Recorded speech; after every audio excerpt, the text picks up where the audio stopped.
Friends, మనం ఇప్పుడు mutton curry చేద్దామండి. ప్రస్తుతం మటన్ తీసుకున్నాము, ఆనియన్స్ అన్నీ కట్ చేసుకొని పెట్టుకున్నాము. ఆయిల్ వేడి చేసుకొని హీట్ అయ్యాక, బాగా హీట్ అయిన తర్వాత ఆనియన్ ముక్కలు వేసుకుని, కొత్తగా యూట్యూబ్ ఛానల్ స్టార్ట్ చేస్తున్నామండి.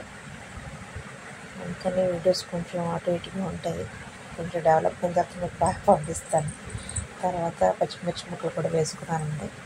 బాగా కలుపుకొని, పచ్చిమిర్చి ఆనియన్ బాగా కుక్కర్లో ఏంటంటే పెట్టేస్తే మెత్తగా కుక్ అవుతుందని చెప్పేసి మటన్ ఎప్పుడు కుక్కర్లోనే చేస్తానండి. అందుకని కుక్కర్లో చూపిస్తున్నాను. ఆనియన్ అంతా బాగా ఫ్రై అయిన తర్వాత నెక్స్ట్ అల్లం వెల్లుల్లి పేస్ట్ వేసుకున్నామండి.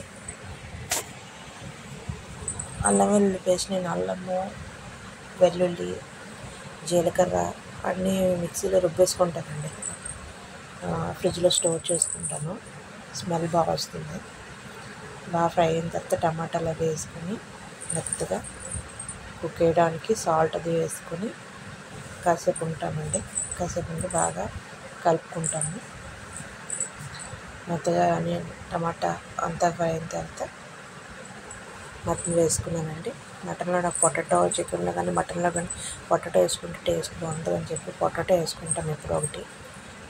కొంచెం పెద్ద ముక్కలు కట్ చేసుకొని వేసుకుని, ఎందుకంటే పొటాటో మెత్తగా స్మాష్ అయిపోతుంది కదా. సరిపడా కారం వేసుకున్నామండి.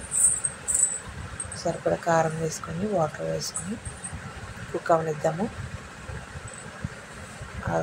మటన్ కొంచెం మునిగేదాకా వేసుకొని కుక్ అవనిద్దామండి. కుక్కర్లో విజిల్స్ వచ్చేంత వరకు బాగా ప్రెషర్ అంతా పోయిన తర్వాత మనం చూద్దామండి. ఓపెన్ చేసి చూసేసరికి ఇలా అయిందండి మటన్ కర్రీ విత్ చపాతీ. అంతేనండి, mutton curry finish. Thank you.